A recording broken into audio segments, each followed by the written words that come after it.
Let's talk about what happened so that we can avoid the happening. Pay attention. It is understood that the only way we deal with issues is by speaking about the issue. And I made a commitment to do this with intent to hopefully in the future prevent us from making the same mistake over again.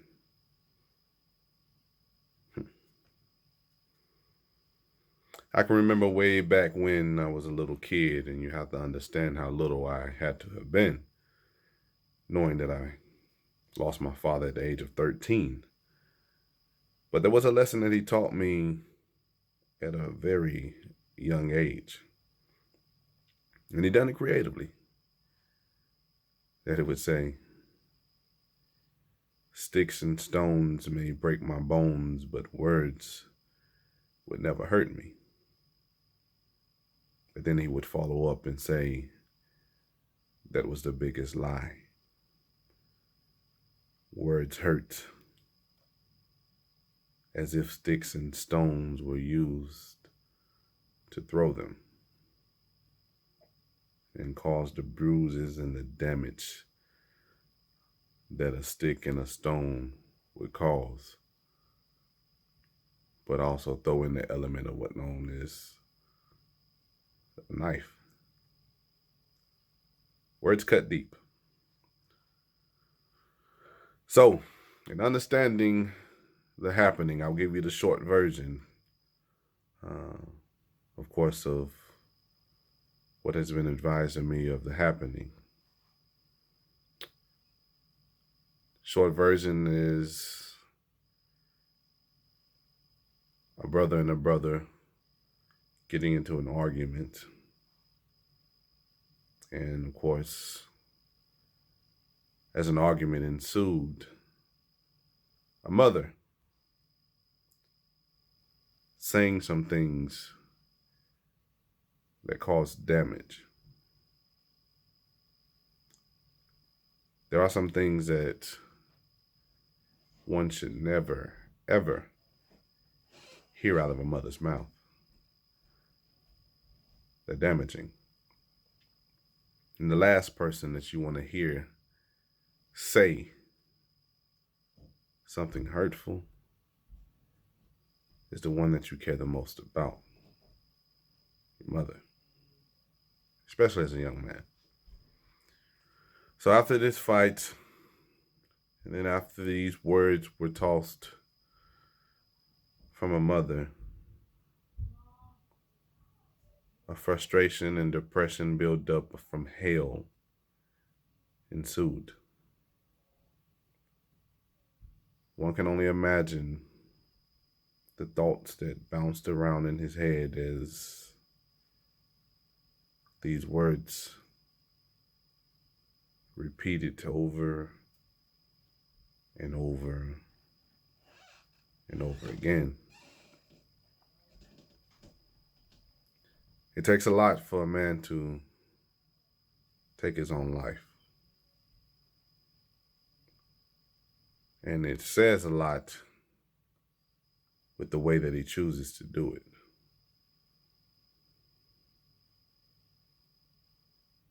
Drug overdose is a clear sign of wanting to do it.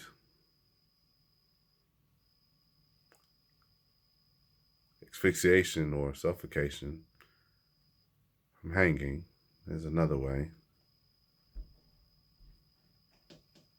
But when a boy takes a gun, puts it up to his temple, and pulls the trigger,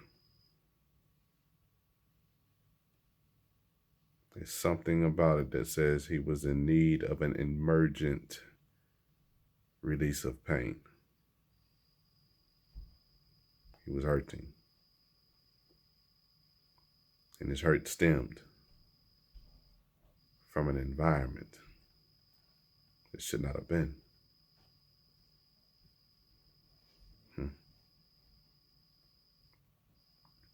One thing that I do know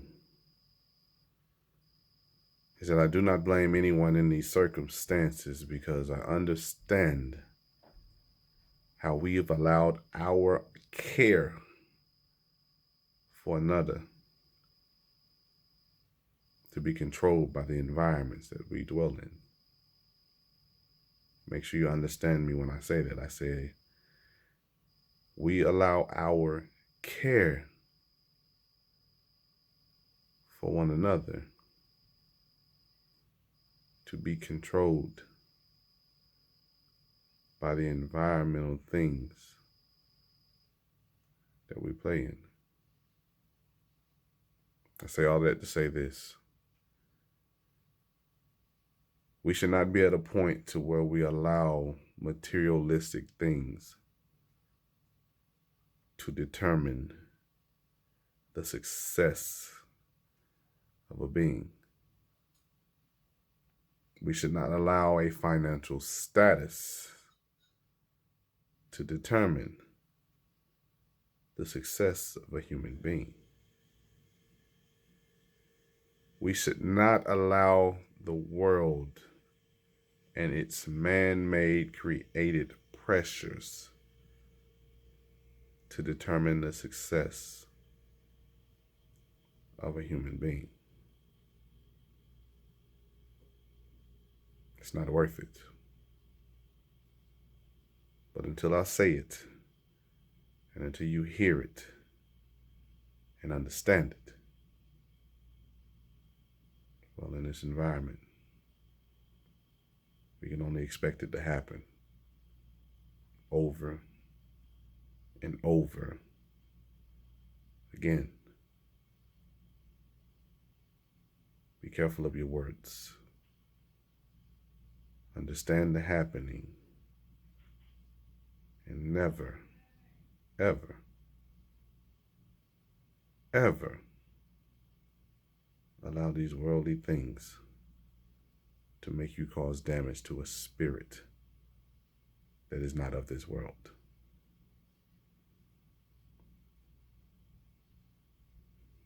There's nothing else I can say on the topic.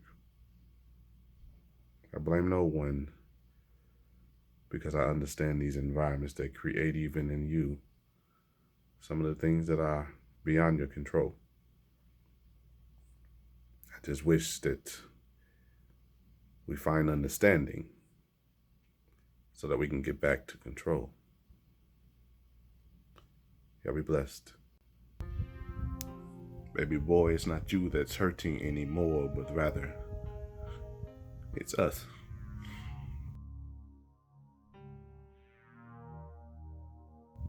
One of the toughest pills to have to swallow, boy. I swear this thing gets tough.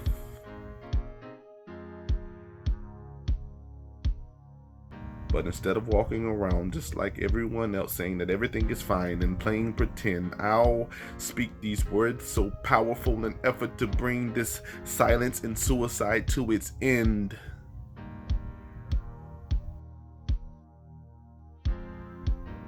Sometimes it takes the end